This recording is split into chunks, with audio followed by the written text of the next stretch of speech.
Hello, welcome to another edition of In Session with Senator Sanborn. Today's guests are actually repeat offenders. We had them on just a couple of months ago. And we have Ken Braun here, a policy analyst with the Mackinac Center, and Tricia Kinley Young, and she is with the Chamber of Commerce, the State Chamber of Commerce, our resident tax expert here in Lansing. And they're not big fans of the tax increases, the grant home tax increases, if you will. You'll recall during the candidate debates for governor, Paul W. Smith said, Governor Granholm, promise us you will not raise taxes to balance the budget. She said, I will not raise taxes to balance the budget.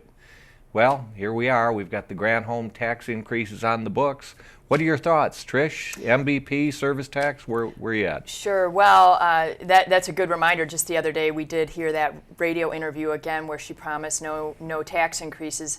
From our perspective, unfortunately, the fiscal 07-08 budget so-called solution really relies mostly on tax increases on families and job providers. And in all due respect, when you have an administrator who is threatening a government shutdown and really pushes, to the absolute last hour and really says there's no other alternative but these major tax increases, unfortunately, that's what we're left with. Our members are very angry about this new major expansion of the service tax.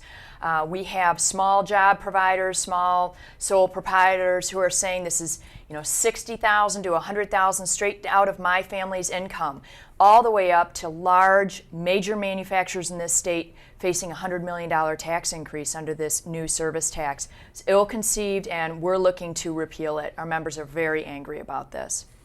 Is this going to chase the remaining small businesses? I mean, we're trying to incentivize businesses. We're trying to be more competitive, to make Michigan more competitive, attract more businesses here. The service tax chase the rest of them out? We think it will chase many of them out. In fact, one thing, though, that's sad is for a lot of small business owners who are service providers, they feel that the only alternative is for them to go over the border into Toledo.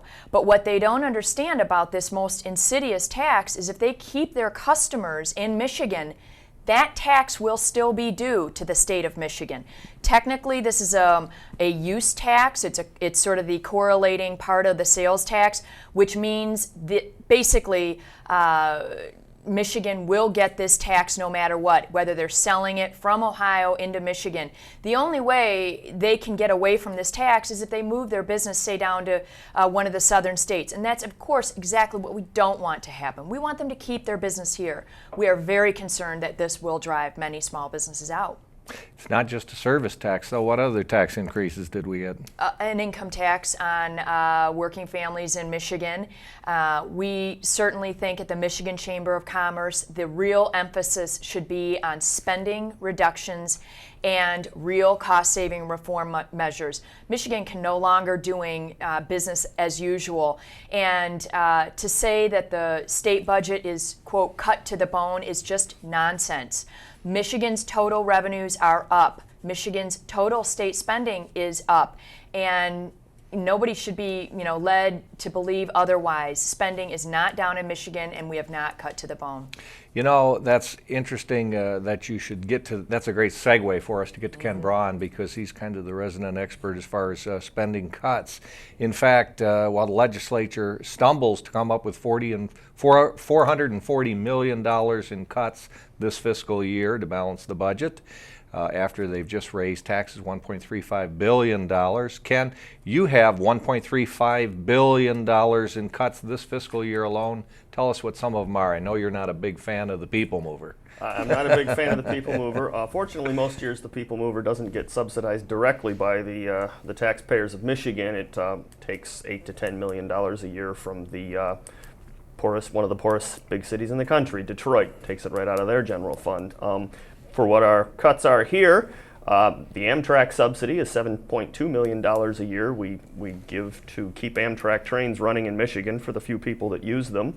That's one of our cuts, is to take that out. Another cut, I mean, we pretty much suggested, as you said, $1.358 billion which would repeal both the service and the income tax hike that just went through. These cuts that we have would take care of all those.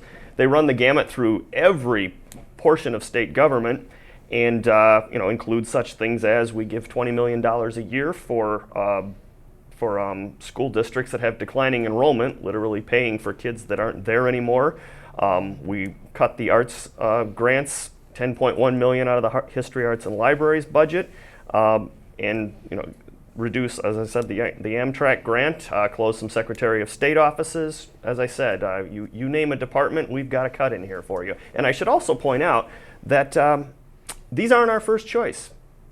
This is just out of this year's budgets. These are cuts that we can do right now to get rid of these very destructive tax increases. But we have repeatedly put out nearly $2 billion in what we call transformational changes to the way we do business in Michigan, to change our retiree benefits that we give state employees, to change various pieces of the way we just do things too expensively. I think we spoke of some of them the last time we were here.